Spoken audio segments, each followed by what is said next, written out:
સમગ્ર રાજ્યમાં અકસ્માતોનું પ્રમાણ વધ્યું છે. રોજે ક્યાંક ને ક્યાંક અકસ્માતો સર્જાય છે. ત્યારે અંબાજીની વાત કરવામાં આવે તો અંબાજીમાં રોજે હજારો ભક્તો દર્શન માટે આવતા હોય છે. ત્યારે આ વિસ્તારમાં શ્રદ્ધાળુઓના અકસ્માતના બનાવો પણ મોટા પ્રમાણમાં બને છે. અંબાજી જતા ભક્તોની ગાડીને ફરી એકવાર અકસ્માત સર્જાયો છે. અંબાજી નજીક શીતળા માતાના મંદિર પાસેની ઘાટીમાં વહેલી સવારે એક જીપ 30 ફૂટ ઊંડી ખાઈમાં ખાબકી હતી, જેમાં 6 શ્રદ્ધાળુઓ ઘાયલ થયા છે, જેમાંથી 2 શ્રદ્ધાળુઓ ગંભીર રીતે ઘાયલ થયા છે. શક્તિપીઠ અંબાજી બારેમાસ ભક્તોથી ભરપૂર રહે છે. આવામાં અંબાજી જતા માર્ગ પર અનેકવાર અકસ્માતો સર્જાતા હોય છે અને તેમાં પણ ઘાટી વિસ્તાર હોવાથી અકસ્માતોનું પ્રમાણ વધી જતું હોય છે.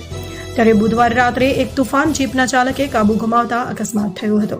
શીતળા માતાની ઘાટીમાંથી પસાર થતા સમયે જીપને અકસ્માત થયો હતો. જીપમાં સવાર ભક્તો સુંધા માતા તરફ જઈ રહ્યા હતા ત્યારે આ અકસ્માત થયો હતો. GJ17 AK0411 નંબરની તુફા જીપ 30 ફૂટ ઊંડી ખીણમાં ખાબકી હતી. આ અકસ્માત એટલો ગંભીર હતો કે જીપ ઊંધી વળી ગઈ હતી. જીપમાં સવાર તમામ 6 લોકો ઘાયલ થયા છે, જેમાં 2 મુસાફરો ગંભીર રીતે ઘાયલ થયા છે. અંબાજી અને દાંતાની 2 108 એમ્બ્યુલન્સ દ્વારા ઘાયલોને હોસ્પિટલમાં ખસેડવામાં આવ્યા હતા. ઘાયલોને અંબાજીની જનરલ હોસ્પિટલમાં સારવાર આપવામાં આવી છે.